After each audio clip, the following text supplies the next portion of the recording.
Hey everyone, welcome back. Ready to jump into another career deep dive with us today.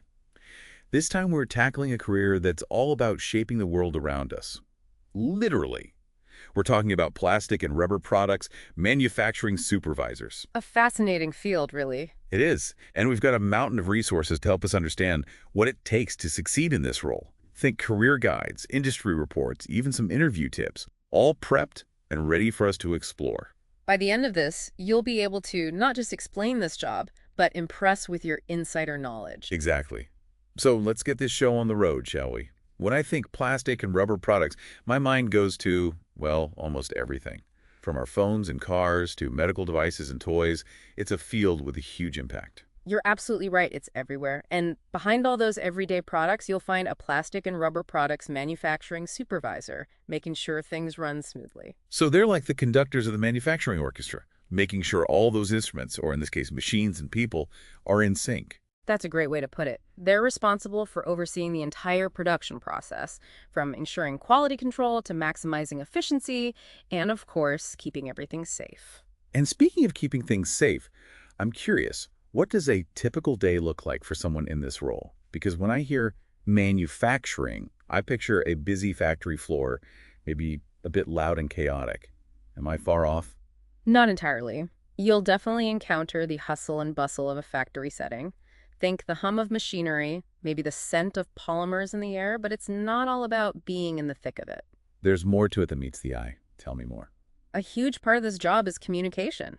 You're the link between different teams, like the engineers who fine-tune the processes, the sales team trying to meet customer needs, even the marketing folks making sure the product is presented the right way. So you're not just managing machines, you're managing people and information too. That's a lot to juggle. It's no wonder our sources highlight soft skills like communication, active listening, and being able to wrangle different personalities as essential. Absolutely. It's one of the biggest misconceptions about manufacturing. It's not just about technical skills. Those interpersonal skills are what can make or break a supervisor in this role. It's about leading a team, not just pressing buttons. Speaking of skills, what would you say are the must-haves for someone starting out in this field? Well, you definitely need a good grasp of the technical side. We're talking about understanding manufacturing processes specific to plastic and rubber. Things like injection molding, extrusion, blow molding. These are the backbone of this industry. So it's not just about knowing how a machine works, Yeah. but understanding the specific techniques used to shape and mold those materials. Exactly. And of course, let's not forget quality control. Ensuring those products meet industry standards and customer expectations, that's huge. Absolutely. A keen eye for detail and a good understanding of quality control procedures are critical. And, of course, safety is paramount in any manufacturing environment. What does that look like in the world of plastics and rubber production? It's non-negotiable. You're going to need to be well-versed in things like OSHA regulations, best practices for handling materials, operating machinery, the whole 9 yards, really. Creating a safe work environment for yourself and your team is priority number one. Rightfully so. It's about protecting your people and ensuring everything runs as smoothly and safely as possible. Now, earlier you mentioned this field is evolving rapidly with all the advancements in automation and robotics. How do those elements play into a plastic and rubber products manufacturing supervisor's role? That's where things get really interesting. This isn't your grandparents' manufacturing plant anymore. Technology is changing the game, and a supervisor needs to be ahead of the curve.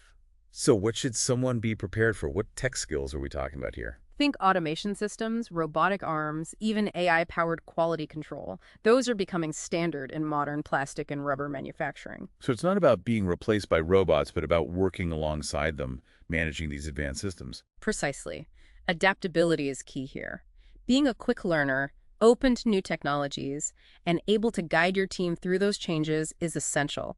And this is where certifications like Six Sigma Green Belt, which focuses on process improvement, or lean manufacturing, which aims to minimize waste, can give you a real competitive advantage. It's like those extra badges on your resume that scream, I'm ready for the future of manufacturing. Exactly. So we've talked about the day-to-day, the skills, the tech, but what about the career path itself?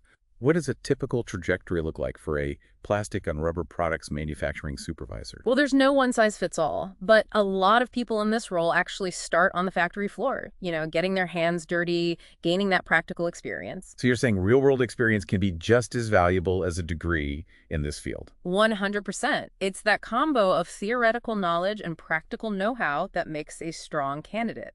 You might start as a production technician, maybe a quality inspector, work your way up to a team lead, and then eventually into that supervisor role. It's about learning from the ground up, proving yourself, and then taking on those leadership responsibilities. Right.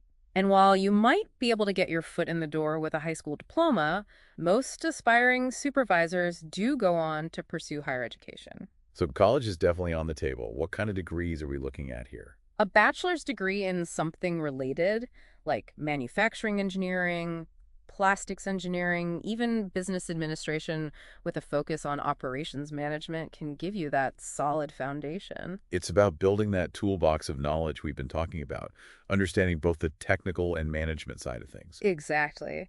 And don't underestimate the power of networking either. Oh, good point. Attending industry conferences, joining professional organizations like the Society of Plastics Engineers, those are great ways to meet people, stay updated, all of that.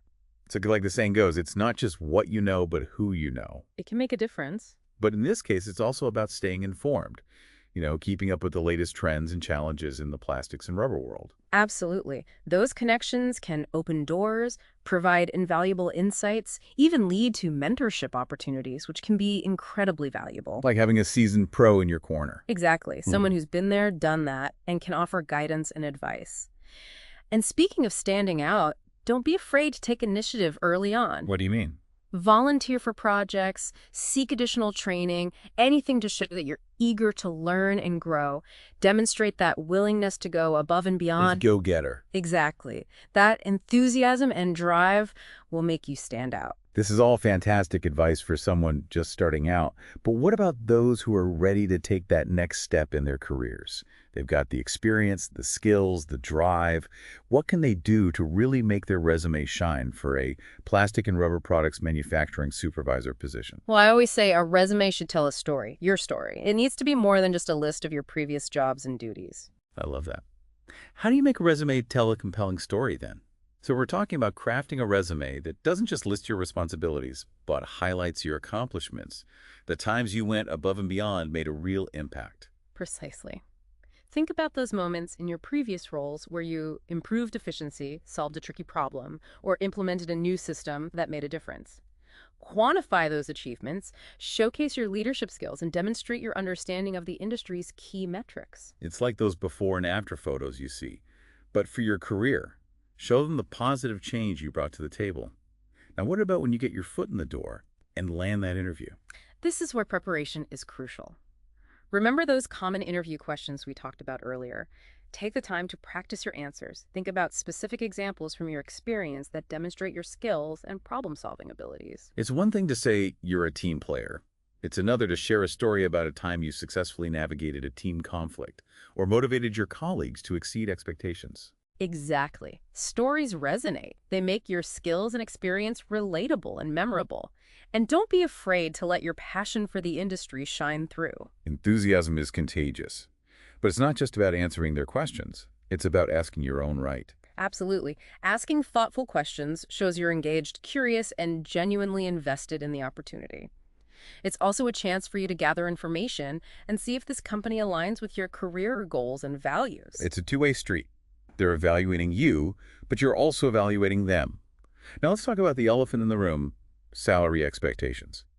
It's something that can feel a little uncomfortable to discuss, but it's an important part of the process. You're right. It's not about being demanding. It's about understanding your worth. Do your research, use resources like RoleCatcher salary data to get a sense of the typical range for this role in your location with your level of experience. So you're coming to the table, informed and prepared to negotiate a fair compensation package. Precisely highlight your skills, your accomplishments. Those certifications we talked about, all of these contribute to your value as a potential employee. It's about confidently articulating why you deserve to be compensated fairly for your expertise. And remember, negotiation isn't just about the salary itself. That's an important point. It's also about benefits, vacation time, professional development opportunities. Think about what matters most to you and be prepared to discuss those aspects as well. It's about finding that win-win situation where both you and the company feel good about the agreement. So as we wrap up this deep dive, what's the one key takeaway you want our listeners to walk away with? A career as a plastic and rubber products manufacturing supervisor is challenging, rewarding, and constantly evolving. If you're passionate about technology innovation and leading a team to create the products we use every day, this could be the perfect path for you. It's about shaping the future literally. And with the right combination of skills, dedication, and a willingness to embrace new challenges, you can thrive in this exciting field. Thanks for joining us on this deep dive. We'll see you next time for another exploration of the world of work. So we're talking about crafting a resume that doesn't just list your responsibilities, but highlights your accomplishments. The times you went above and beyond made a real impact. Precisely. Think about those moments in your previous roles where you improved efficiency, solved a tricky problem, or implemented a new system that made a difference. Quantify those achievements, showcase your leadership skills, and demonstrate your understanding of the industry's key metrics. It's like those before and after photos you see, but for your career. Show them the positive change you brought to the table. Now, what about when you get your foot in the door and land that interview? This is where preparation is key. Remember those common interview questions we talked about earlier? Take the time to practice your answers. Think about specific examples from your experience that demonstrate your skills and problem-solving abilities. It's one thing to say you're a team player. It's another to share a story about a time you successfully navigated a team conflict or motivated your colleagues to exceed expectations. Exactly. Stories resonate. They make your skills and experience relatable and memorable. And don't be afraid to let your passion for the industry shine through. Enthusiasm is contagious. But it's not just about answering their questions. It's also about asking your own right. Absolutely. Asking thoughtful questions shows you're engaged, curious, and genuinely invested in the opportunity. It's also a chance for you to gather information and see if this company aligns with your career goals and values. It's a two-way street. They're evaluating you, but you're also evaluating them. Now, let's talk about the elephant in the room, salary expectations. It's something that can feel a little uncomfortable to discuss, but it's an important part of the process. You're right. It's not about being demanding. It's about understanding your worth. Do your research, use resources like RoleCatcher's salary data to get a sense of the typical range for this role in your location with your level of experience. So you're coming to the table informed and prepared to negotiate a fair compensation package. Precisely. Highlight your skills, your accomplishments. Those certifications we talked about, all of these contribute to your value as a potential employee. It's about confidently articulating why you deserve to be compensated fairly for your expertise. And remember, negotiation isn't just about the salary itself. That's an important point. It's also about benefits, vacation time, professional development opportunities.